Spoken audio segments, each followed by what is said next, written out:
Site पर DI pipe का काम कैसे कराएं, ये जानकारी इस वीडियो में आपको मिलने वाली है। क्या क्या चेक करना है ये भी आपको जानकारी इस वीडियो में मिलने वाली है। तो वीडियो को आपको अंत तक देखना है, मैं स्टेप बाय स्टेप बताता चलूँगा आपको। सबसे पहले दोस्तों आपको DI पाइप की कुछ जानकारी आपको पता होना चाहिए, ठीक है। जैसे कि ये जो आप देख रहे हैं ऊपर 5.5 इसका लेंथ है, ठीक है। 250 लिखा है डाया है। और ये जो आप ये फेस देख रहे हैं ये इसका स्पाइगोट फेस हो जाता है, ये इसका सॉकेट फेस हो जाता है, ठीक है। दो हो जाते हैं ये पाइप के भाग, मतलब ये जो आप देख रहे हैं यहाँ पे ये सॉकेट था उसका, ठीक है, सॉकेट है। इसके बाद आपको क्या क्या चेक करना है दोस्तों, ये देखिए पाइप के ऊपर डाया लिखा है, किस कैटेगरी का पाइप है वो भी लिखा है कि 7 है, ये आपको चेक करना है, डाया चेक करना है, ठीक है। ये सब आपको चेक करना है। 5.5 ये लेंथ है, इफेक्टिव लेंथ रहती है इसकी, ठीक है। और ये जो आप देख रहे हैं इसके ऊपर बिटुमिनस की कोटिंग रहती है, ये मिनिमम 75 माइक्रोन की होनी चाहिए, ठीक है। और अंदर जो आप ये कोटिंग देखते हैं व्हाइट व्हाइट जो सफेद देख रहे हैं ये सीमेंट मोटा लाइनिंग है, एपॉक्सी कोटिंग है एक तरीके की, ठीक है, एपॉक्सी कोटिंग बोलते हैं।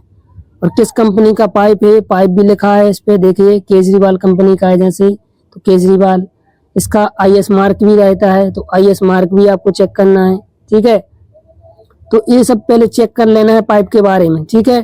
पाइप यूनिफॉर्म होना चाहिए, पाइप की कोटिंग यूनिफॉर्म होना चाहिए, स्मूथ होना चाहिए, ये सब चीजें आपको चेक कर लेना है, ठीक है।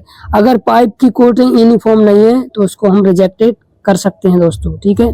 जो आप देख रहे हैं ये एपॉक्सी कोटिंग है, ठीक है, जंग लगने से बचाती है पाइप को, इसलिए इसको लगाया जाता है, ठीक है। अब मैं आपको बताने वाला हूँ प्रैक्टिकली साइट पे कैसे काम इसका होता है, लेंथ विड्थ क्या होती है ये भी बताऊंगा।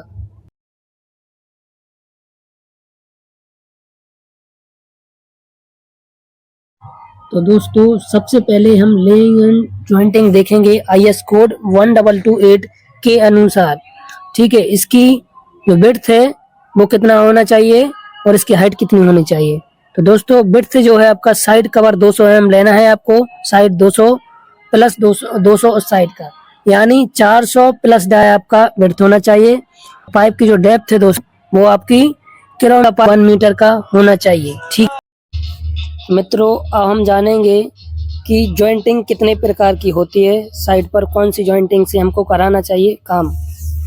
तो देखिए दोस्तों 2 प्रकार की जॉइंटिंग होती है DI पाइप में, ठीक है। एक तो फ्लेक्सिबल जॉइंटिंग और एक non flexible jointing. Flexible joint में मैकेनिकल जॉइंट और पुश-ऑन जॉइंट 2 प्रकार रहते हैं, ठीक है। अभी जो ये साइड पे हो रहा है ये पुश-ऑन जॉइंट है, ठीक है, जिसको चेन पुल्ली के माध्यम से टाइट करके पाइप को अंदर किया जाता है।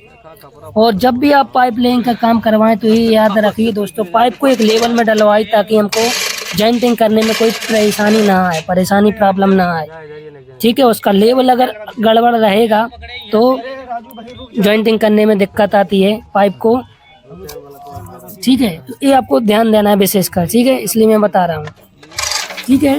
तो मैंने बताया आपको जॉइंटिंग 2 प्रकार से होती है और साइड पर आप ये जो प्रयोग करते हैं पुश-ऑन जॉइंट टाइप का है, इसको चैन पुल्ली के माध्यम से कराया जा रहा है, ठीक है। मित्रों अब मैं आपको बताने वाला हूँ कि आपके बेंड कितने प्रकार के होते हैं। IS कोड 9523/2000 के हिसाब से बेंड जो है 4 प्रकार के प्रयोग में होते हैं जनरली।